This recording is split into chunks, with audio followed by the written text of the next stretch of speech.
We'll walk deeper into the belly of the beast if it means I'm able to further limit risk. We'll walk deeper into the belly of the beast if it means I'm able to further limit risk. All right, this is Danny with the Crypto Shear, right here in Mexico City, Monerotopia 2023, and I'm honored once again to speak with another one of the Monero devs. This is Luke Parker, and there's a few things I want to ask you, but I love your attitude. Thank you. You're quite funny, actually. I just try to be friendly, man. Yeah, you're building Serai Dex, right? Mm-hmm. And this is in conjunction. Is this separate from Monero or? Right. So it's not under Monero. There have been projects in the past that have been effectively under Monero, such as Kovri years ago as a piece of Monero history. And then even independent of that, there are projects in the Monero ecosystem funded by Monero through the CCS or now through the Magic Monero Fund, which is a US 501c3 charity funding Monero. We haven't received any funding from the Magic Monero Fund, and we haven't received any funding from the CCS. And while we technically could independently solicit donations from the Monero community, we haven't done that as well because we do want to say, yeah, we are an independent project. We're not looking to have 1,000 bosses from the Monero community. And while we love the Monero community, we're focusing on Monero at launch, we are expanding and will do our best to provide swaps to a variety of communities. Okay. I'll circle back to Sarai. I want to ask you about like, where did you get started? How old are you? Like 25? I don't know. 25. 22. Wow. I don't know. 21. Yeah, are you really? Yeah. So you started quite young. I started coding when I was roughly 10 because I wanted to develop video games. Originally, I started with Game Maker Studio. Awesome. From there, did C++, did Java, and eventually I found myself into cryptocurrency because I wanted to get paid. I was signing up on Freelancer, I was on Bounty Source, I believe it was, and none of them ended up really panning out, and they were like, oh, what's your PayPal? I didn't have a PayPal, I was 15. Couldn't get one. I tried getting one, it was closed. Before finally I found a cryptocurrency group, and they're like, oh yeah, we'll pay you $600 to implement this thing. I'm like, cool, do you need my PayPal? And they're like, no, just make a wallet and we'll just send you it. And that was the first time I got paid for a contract. Awesome. That my son kind of got into it. Similar to that. Mm-hmm. In 2014, I brought home a bunch of Bitcoin miners, and I had no idea how to hook them up. So, and my son was computer savvy, so I hand him the miners. I'm like, hook this stuff up, So he gets into it that way, and he opens a PayPal account, and we have the same name. Right. So to this day, I can't open a PayPal account because he was selling Bitcoin on PayPal back then. But so now he's like my lead developer on my side project. But that's neither here nor there.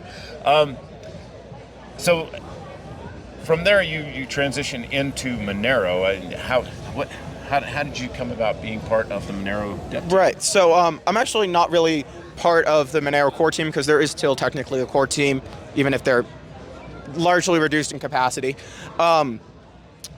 So I first got into Monero just as a fan of it, but I didn't really use it. I didn't hang out in the community. I just knew of it, and I was like, hey, privacy, that sounds cool. I can respect that.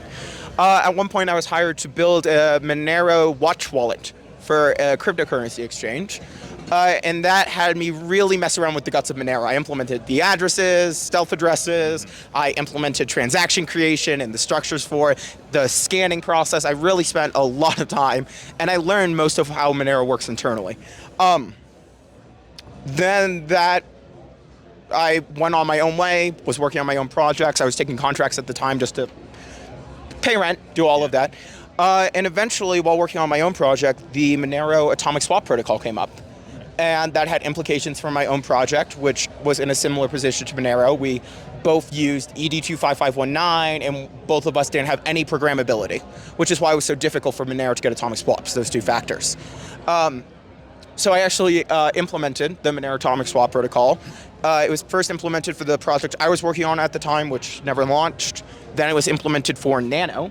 And then finally it was implemented for Monero. And I was the first person to do a Monero Atomic Swap.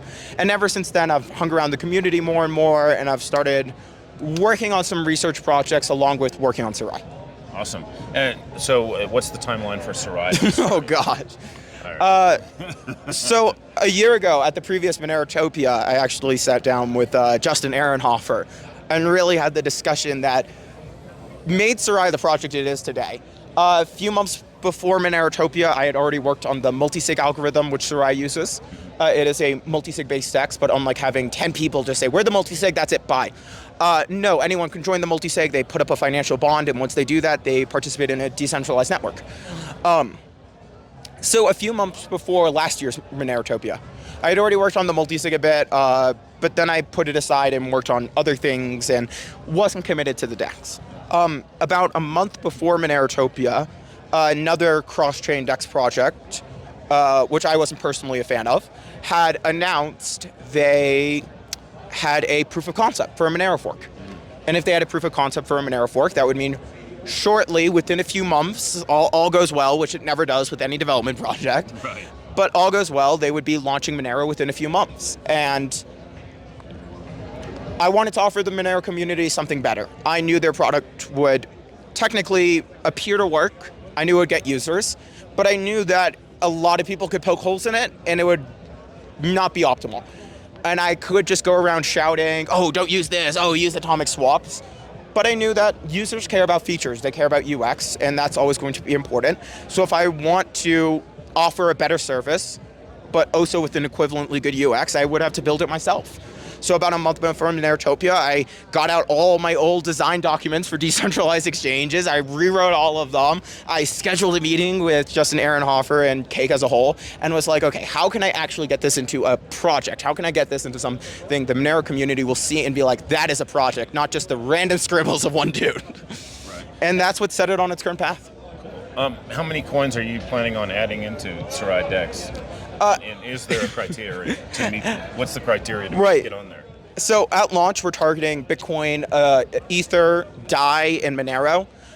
We aren't planning to list tokens in general. We're not going to be like adding your favorite ERC20. DAI just adds USD exposure onto Sarai itself. So that's what we're looking at launching with, but we are looking to expand. There's already been a lot of privacy coins that have reached out because we said we're willing to handle privacy coins.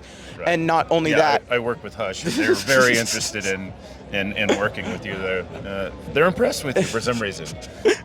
But we're also considering, the standard Ethereum L2s, alternative EVMs, such as Polygon. Polygon isn't an Ethereum L2, but it's the same Ethereum virtual machine.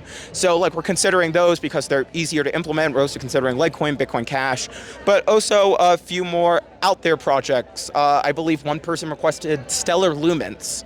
And while I don't think that will pan out, the node requirements are a bit high right now. Obviously, we have a lot of options ahead of us. Awesome. You're critical of some projects. I was listening to something earlier about your saying, I'm not even going to go what the project, but what is your opinion of DeepHow? How does that? DeepHow is Komodo's technology, delayed proof of work. It was meant to prevent 51% attacks. A variety of coins in the Komodo ecosystem used it. It was kind of what Komodo offered as their featured product, because their offering was that you could easily create their own chain, but the way Komodo as a business made money was through DeepHow and the notary services. Personally, it was never something I was a fan of, and I wasn't convinced it offered the security it advertised. But also, I'm pretty sure that the DeepHow discussion is best left to the Bitcoin forks of 2017. Right. I think now we're on the tokens, brand new blockchains, Ethereum clones. And while I could go into a security review of DeepHow, I'm not sure it's worth the time anymore. Is there a better option for those types of chains?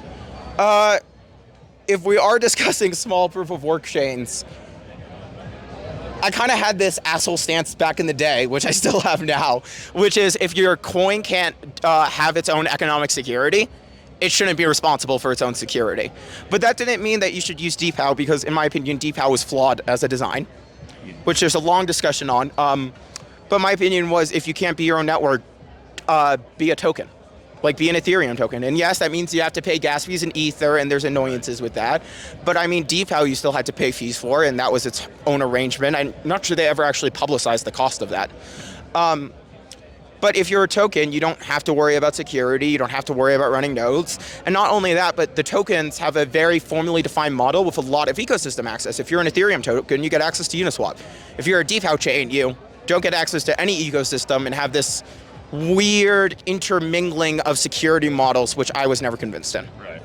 Yeah, I think that, well, what are they're using atomic Dex. I don't know about atomic Right, but Dex, even so- that doesn't even require a deval. That's just another platform in the Komodo ecosystem, but technically not in the Komodo ecosystem.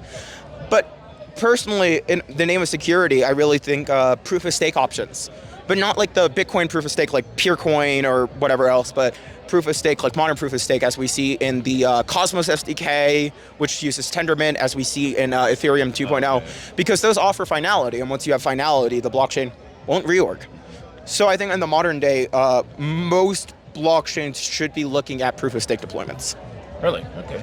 Proof of work is great for distribution. I'm a big fan of RandomX. I'm not going to say Monero should move to proof of stake, but if we're talking about security, if you can't get it with proof of work, either pay rent to someone else by being a token, or look at a proof of stake model, which has formal guarantees of security, not just probabilistic security. Masternodes and all that. I'm not sure Dash masternodes, like they have chain locks. I'm not sure if they meet Byzantine fault tolerance, which is a very important academic distinction.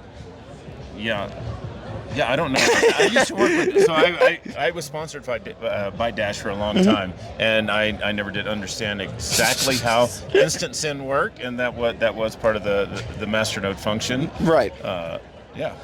So, I'm sure there's a lot of discussions about economic security models and the best way to deploy your new financial instrument, whether it be a coin or a token. Or I heard the Zano guys discussing their proof of work.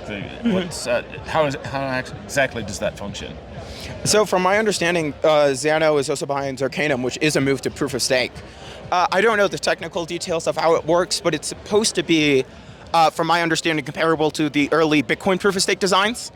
And that it's not an academic Byzantine fault tolerant system like Paxos, Tendermint, but instead it's you have an output, you mark it for staking, and then it can be randomly selected based on its amount and so on.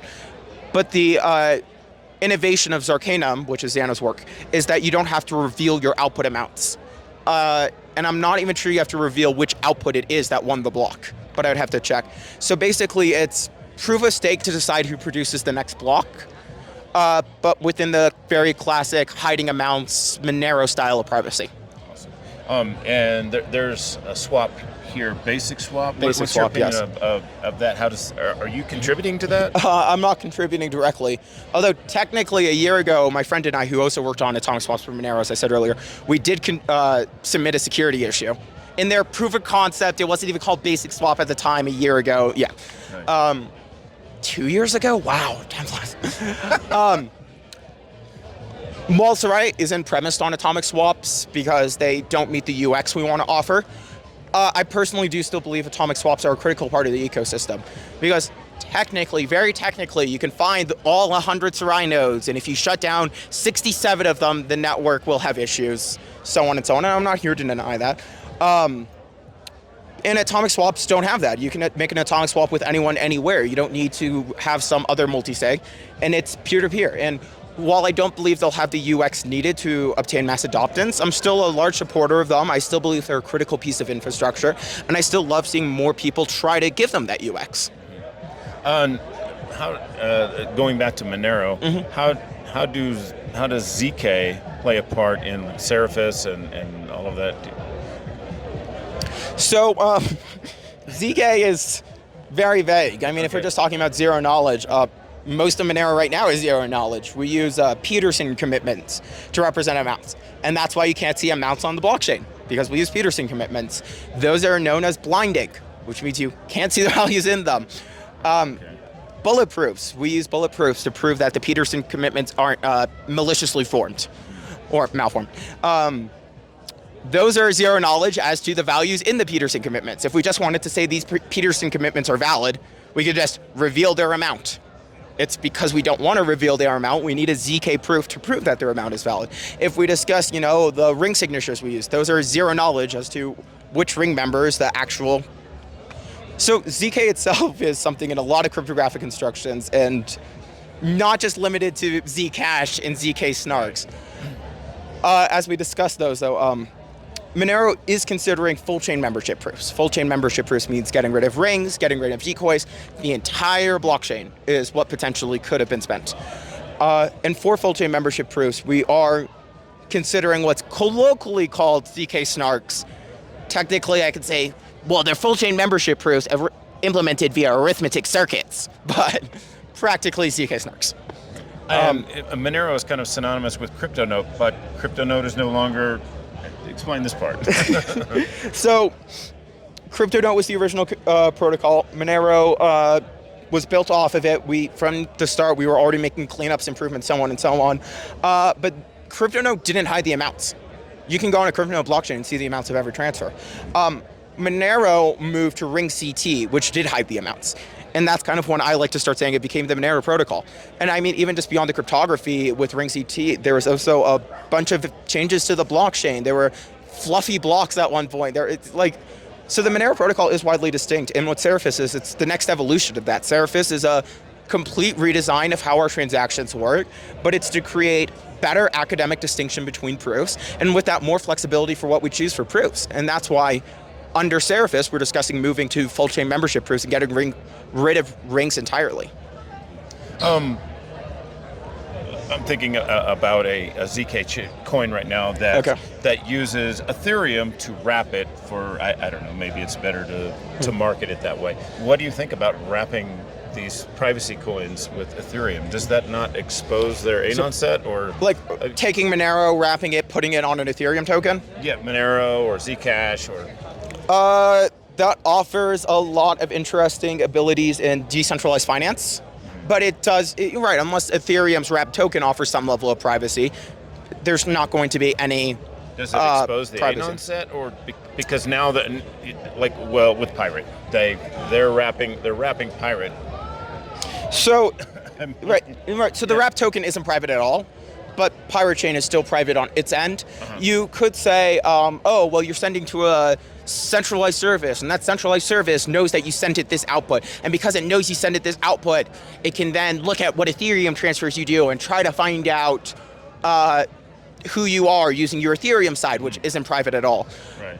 But the Pirate Chain sender is completely private, so it shouldn't be harmful on the Pirate Chain side. Okay. For Monero, there is a bit of concern because Monero uses the decoy model. We don't have full chain membership proofs. We select currently 15 random other outputs according to statistical distribution. Right. And we say it's one of these 16. When centralized services and chain analysis companies control or know the info of a significant amount of outputs, if they can say, well, these outputs are definitively Krakens, these outputs are Coinbases, these outputs are ours, wahaha. And then they see a transfer and they know that transfer wasn't made by any of these parties, they can say, well, these decoys belong to Kraken. This isn't a Kraken transaction. Let's eliminate these. These belong to Coinbase, not a Coinbase transaction, so on and so on. So when centralized services know who owns Monero outputs, it can harm Monero's privacy as long as we're under the Ring model. And there has been significant research on that, and that's why we're discussing full chain membership proofs. If Monero was bridged to Ethereum, that would be a concern. The centralized service bridging it would be able to say, oh yes, this output was from this user who then did these Ethereum transactions, so we got their ID somehow, and the transaction's now ours. But that exists with any service which receives Monero. Awesome. What are you most excited about that's coming up in Monero?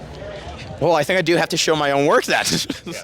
I think I have to say Sarai, a decentralized exchange. You don't have to worry about, randomly getting your funds frozen. You don't have to worry about embezzlement. You don't have to be. It's a decentralized network. Anyone will be able to join and swap Monero for Bitcoin or Ether or Dion. There's a shit ton of dexes out there, but do any of them really work? So there are atomic swap-based dexes. They fail to gain attention because you have to be online for the length of the swap, tens of minutes. It's generally not been mapped to the best GUI. I personally really appreciate Elizabeth's Ethereum Monero atomic swap work. Right now, you have to use a terminal to use it. And that's common with a lot of projects. At some point, I wouldn't be surprised that there's a Sarai command line interface. But these projects do need quality GUIs, and in my opinion, or graphical user interfaces. Yeah. And then in my opinion, you can't expect people to be online for half an hour to complete the swap. So on my end, that's why Sarai kind of takes the place of an instant exchanger. You make the transaction to Sarai, and that's it. You don't have to stay online. You don't have to further interact. The basic swap thing earlier, and he said something about staying online, acting as a node.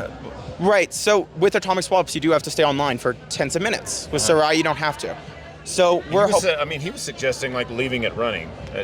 Right, but if your power goes out or you lose Right. internet or you're on your mobile phone or Right. you just don't want to worry about it because you're making swaps with real money and you don't want to lose your money or risk losing your money. Yeah.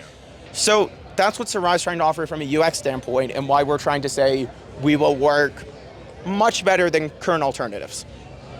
I had asked this question earlier from a couple of other people. I was talking with Paul and from Edge. Recently, the Android wallets are requiring you to turn over the key. The view key. Yeah, the view key for your app in the Android store. Do you see this as being a problem? I mean, it's not.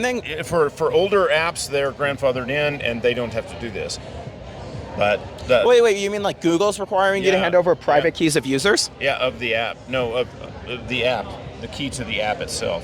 What does that mean? Meaning that they could like backdoor the app. Backdoor the app. That and isn't access something your I've heard information. anything of. Okay. So I do know Cake Wallet, not Cake, Edge Wallet. Edge Wallet is built on the Monero architecture. And the Monero architecture gives your view keys up to their servers. So both Monero and Edge Wallet obtain your view keys. And accordingly, I would say if you're using Monero or Edge Wallet, you may be using Monero. I wouldn't say you're using Monero privately. Right. If we're discussing Cake Wallet, or even Monero, R-U-J-O, but it's pronounced Ruyo, those both let you keep your view keys. And none of them are, I believe both of them have installation options which aren't the Google Play Store. I believe they're both on F-Droid. Okay. I'd have to double check if Cake is on F-Droid. So while I haven't heard about Google requiring any such access to for apps. the app itself. Yeah, no, not for I the get user. that. I haven't Yeah. heard about Google requiring that, but even if they did, there are alternative ways to download these apps and install them on Android. Right, APKs. And, So I'm not yeah. too concerned about that. I'd be more concerned about it on the iOS side, but Apple seems to just reject things they don't like. Right. So at least they're not, add a backdoor. Yeah, just go with an APK anyway, right? Yeah. All right. Thanks so much. How can people find out about Serai, and how can when it is available to start using? Where can we learn more about Serai? So right now, probably the best places are Twitter. It's Sarai Dex, SERAIDEX. Awesome. Also, my personal Twitter, Kayaba Nerve, KAYABANERVE. But we also have a Discord, we also have a Matrix, and those are the best places to get in touch. Awesome. Well, thanks so much, man. Yeah, no, happy to. Thanks for having me. Cool. Say that again. Amy's doing what? Amy is doing her best as the girl boss she is, and today she's repping the pirate outfit because sometimes she makes bad life decisions. But I will be there for And her. she's- I will be there for her. I thought she